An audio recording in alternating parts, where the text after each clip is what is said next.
AI is everywhere.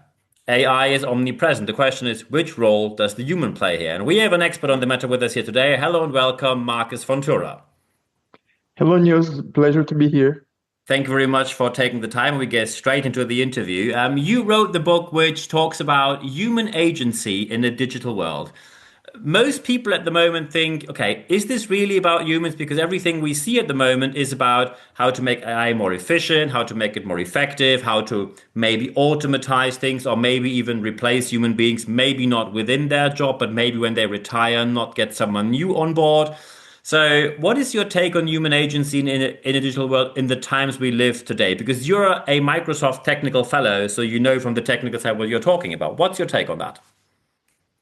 Well, I think we're in an unprecedented pivotal moment now, like because we've seen like technology and automation um, improve like what our efficiency over time, and we always been into this dilemma that like will technology like eliminate our jobs or not? And probably this is true since like the early dawn of technology. Mm-hmm. Um, Now I think it's probably accelerated that feeling with like some of the news that we see um, daily and some of the talk about AI. However, my personal uh, opinion is that like we still need humans, and we still very much need um, to engage more humans in solving like important problems for society.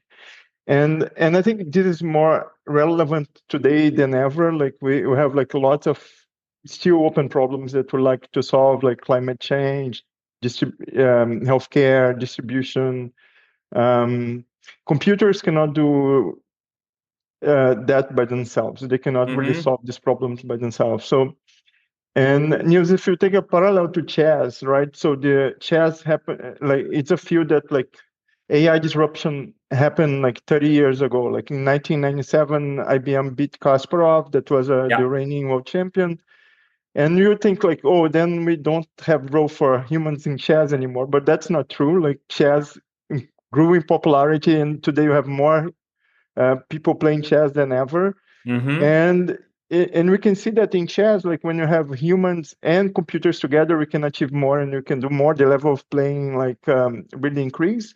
So that's what we're going to see in the other areas with AI now.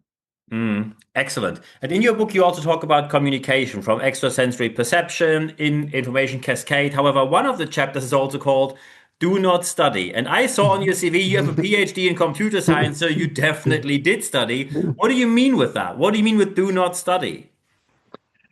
Well, I was just saying that like when you talk about with computers, language precision is very important. So like that was an anecdote when I was in grad school. We had a coffee shop like in my university building, and the sign there was do not study. And my advisor that was in formal methods, he was always saying like that sign is wrong. It should be spelled do not study here, because like this is giving the wrong signal to students. Yeah. But that is a very important anecdote, because you and I, we have the context, right? So we know that do not study in that context means do not study here, but you still, as a student, are supposed to study. However, when you have computers, the it's very hard for computers to understand this whole context. Although Mm-hmm. like AI models are very smart, the AI model is equivalent of a computer program that read for 30,000 years, 8 hours a day, non-stop, and memorize everything, right? So we know a lot of things, but you still don't have like the human context that we have, and it's very hard to capture all that context. So that's what I try to convey in the book. Mm, excellent. So when you now hear people who say, I am very afraid that AI is probably going to replace my job because I work in general admin, would you say they need to be scared of that? Or do you think it's something where no one needs to be frightened? Well, I definitely think that AI is going to raise the bar, right? So we've seen like technology in general raise the bar, and we'll see new jobs being created by, like, for instance, like with the example of chess that I gave before. Now we have the popularization of chess coaches online, chess platforms. There is there are influencers talking about chess in chess channels. So there is new jobs that were not present in 1997 when IBM beat Kasparov. So I think today, like we will see that like AI will probably automate away some jobs that are very mechanical, while like some other jobs will be created. And I think like we have a pretty good understanding what are those jobs, right? If you're in a profession that all you do is like mechanical tasks that can be solved by a computer, then you pretty much can consider yourself very susceptible for disruption. In Mm-hmm. the However, if you use your brains and you really need to analyze things and have a deeper understand the context as we were saying before, and compare and contrast like option A with option B, then it's much harder to automate that job, right? So I think what we'll see that the jobs will become more interesting because people will have more free time to think devote to these analytical skills and less time needed in these manual tasks that we Mm. see today. Excellent. Which role do you think cloud computing is going to play here? I think cloud computing is already playing a massive role, and people don't notice that because it's kind of like under the covers, right? But like all these AI models run on cloud systems, and they are only possible due to the vast amounts of digitized information that we have stored um, in the clouds and in the cloud systems that we have across the world. So without the advent of cloud computing and the internet, like we wouldn't have like this level of computational power that we have today, and the amount of information that we have today to train these very large models that we see.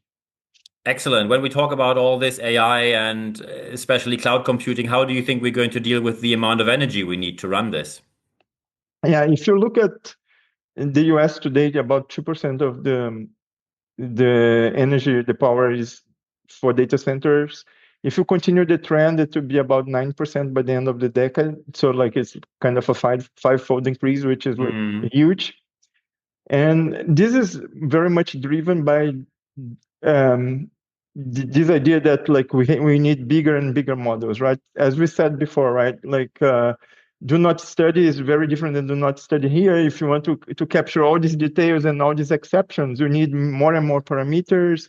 You need to read for longer, and you need to store more details, and those details are encoded in parameters in the model. So if you keep hearing that GPT-3 has that many parameters, GPT-4 has a larger number of parameters, this means that we capture more detail about the world. And the current bet, if you don't have any new innovation between now and the end of the decade, is that like to make progress, we need bigger models. And but I think like it's up in the air, right? Because there is research going on, and if you really find like better ways to represent knowledge, better ways of representing common sense, and representing that do not study here is different than do not study. That we know that birds can fly, but then it's very hard to capture all the exceptions, right? For instance, baby birds cannot fly, penguins cannot fly. mm, These are easy, but like then birds involved in oil cannot fly either, right? So if you think about the amount of exceptions, we need bigger and bigger models. Unless we come up with a new way of represent knowledge that is more efficient, like the trend for more power-hungry data centers will keep pushing us that direction. excellent. And in your book, you also talk about the 40, 60, and 1090 decisions. What do you mean by that? Yeah. So in a company, when we are making decisions about which technology to invest, which systems to build, who to hire, and so on, I claim that there are two types of decisions. One that are more inconsequential, like I call this 60-40 or 40-60, like meaning that if you go the wrong way, like you could be 60% more efficient, but then you're just 40% more efficient. And we have like lots of those decisions that we make, and sometimes we over index on those. And I say that there are other types of decisions that are 90-10, and those are the ones that really, if you go one route, like it's really hard to reverse, right? Like for instance, like one classical example is like if Amazon decided to invest in Kindle, like then it has to build like a whole new division of hardware, building hardware, and that's like probably a very costly and hard to undo that decision. So I was framing in the book that like when we are making decisions about the future of technology and especially like what the impact of technology in society, we need to analyze, is this a reversible decision like a 40-60, or this is a decision that we really need to be mindful because we are in the 10-90 scenario. Excellent. So another chapter is also about one thing which is probably now crucial: how to attract and keep the right people. So how, in your opinion, especially as you work for a world famous employer and with a PhD in computer science, you know how the competition is right now, especially around really competent talent. How do I know which are the right people to not only attract but also to keep them in my organization? Yeah, and this is changing so much news as we're seeing like the production function changing and all that we talked so far with like more automation of the manual tasks. And we really need people now that like are willing to work hard, are willing to cope with change, right? They have this growth mindset because like probably the world in 1 year will be very different than the world today. So this adaptability, the will to work hard, the will to embrace change, and the will um, to want to build a better future is like what we are looking for when we are hiring people. Excellent. And to wrap this interview up, and then I have one more bonus question after that. What do you think the role of quantum computing is going to be? Because most people say, yeah, there are these quantum computers and they are very fast. And that's usually what people know about that. Yeah, and that's almost like an urban legend because quantum computers are not necessarily faster, right? They are in reality they are slower if you count at clock speed, you know, how fast a computer can process an instruction. Quantum computers would be typically much slower.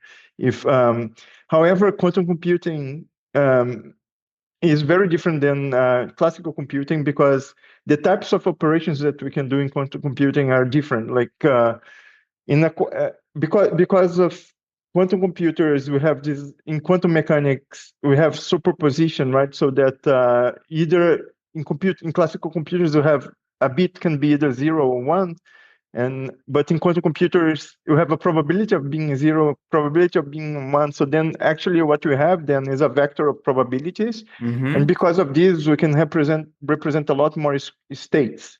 So quantum computers are very good in representing problems that we need an exponential number of states. And these types of problems are normally like what we call NP hard problems or complexity in terms of complexity. They are hard to solve in classical computers, but they can more easily be solved in quantum computers. And a lots of problems in this space include like distribution, they include quantum mechanics itself, includes biology and so on. So quantum computers will not be a faster computer, but there'll be a computer that is very good in solving some very specific set of problems that are very important for us. Yeah. Excellent. And when now people say, hey, I think Marcus can be really of help for us, either as a speaker or a consultant or in any other role, how can people actually get in touch with you? I have my website, fontoura.org. I'm also very active in LinkedIn. And so these are the two primary forms. Perfect. I think these are the perfect final words. Marcus Fontoura, thank you very much for your time. Thanks, Niels. It was a pleasure being here. Thank you.